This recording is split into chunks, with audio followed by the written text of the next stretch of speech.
Hi, my name is Colleen Adrian. I'm a parent educator and writer, and I just want to talk to you for a few minutes today about how to repair in your relationship, and specifically as it relates to your child, especially after you might have yelled or made a threat.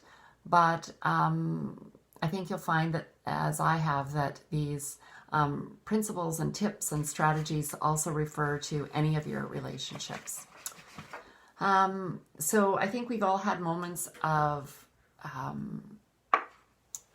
saying something or doing something that we wished we hadn't with our kids. Maybe you've yelled, maybe you've made a threat, and especially for parents who are trying to learn the skills of parenting in a more connected way or a more attached way. And if you weren't raised that way, it can be, number one, it can be really hard to learn. Number two, it can be a little bit disheartening when you slip up. And sometimes it can be really hard to kind of forgive yourself or to go easily. So I want to do a couple of things today. I want to tell you a couple of things that I hope will reassure you that it's okay when you slip up. And I want to give you some strategies for how to repair. So in the first place, a couple of things to help you to be gentle with yourself. There is no such thing as a relationship in which you're 100% connected 100% of the time. Doesn't exist. That if that might be going through your head when you're being hard on yourself, please just push that belief right out of your mind, because it's not true. What happens in a healthy, attached relationship is that we step in and out of connection over time, okay? And, when we're connected and we're feeling great, that's all good. That needs no explanation. When we're not feeling connected, or when we've misstepped, or maybe we haven't attuned very well to our child and kind of figured out where they were coming from or what was going on with them and what they needed, and maybe we've threatened or done something instead of staying connected to them, that's when we can learn and use the strategies to repair. And I want to share with you that in Diane Poole Heller's book, I have it in audiobook form. I think it's audiobook completely, Healing Your Trauma Wounds. She says that we attune about 30% of the time in a connected relationship, and the rest of the time, we need to attune at least 30% of the time, and the rest of the time, we can repair. So I don't know, some people may attune more than that, but that's kind of the minimum amount that you need to maintain a connected relationship. So that gives us quite a bit of leeway to make mistakes as we're learning, right? So let's get on to talking about the steps that you could find helpful. So the first thing is that as soon as you realize that you've said something or done something that has disconnected you, or that's been inappropriate in some way, step away if you can. If you have a little child and you need to stay there, you might need to make some modifications. Maybe you can slip into the bathroom for a couple of moments. Maybe you can put on some music or something that distracts them for a few minutes to give yourself a bit of space to get calm again. But it's really important for you to give yourself the space to reconnect with yourself and to calm yourself and to regulate yourself. Okay, so that's number one.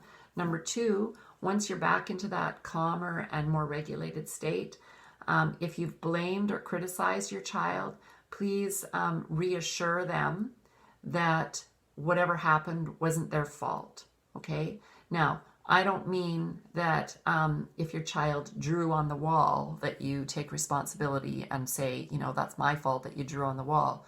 What I mean is that if you either overtly blame them for your behavior, your anger, your whatever you've done, your yelling, or if you say something more subtle, such as, if you hadn't have done that, I wouldn't have, which is a more subtle form of blaming.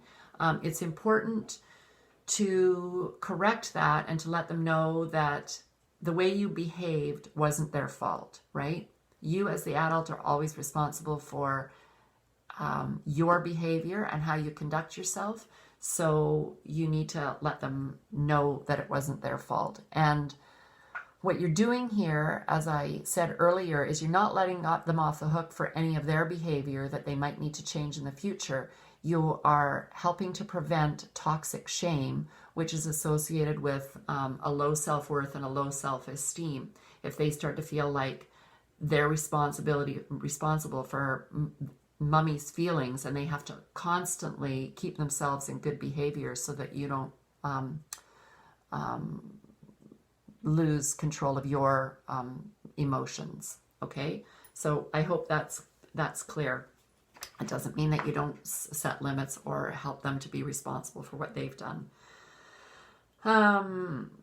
Repair with them and help them to process any emotions that they might have had during whatever happened. So what I mean by that is, if you yelled and they were scared, support them with that. You know, how did you feel? I'm so sorry I scared you, right?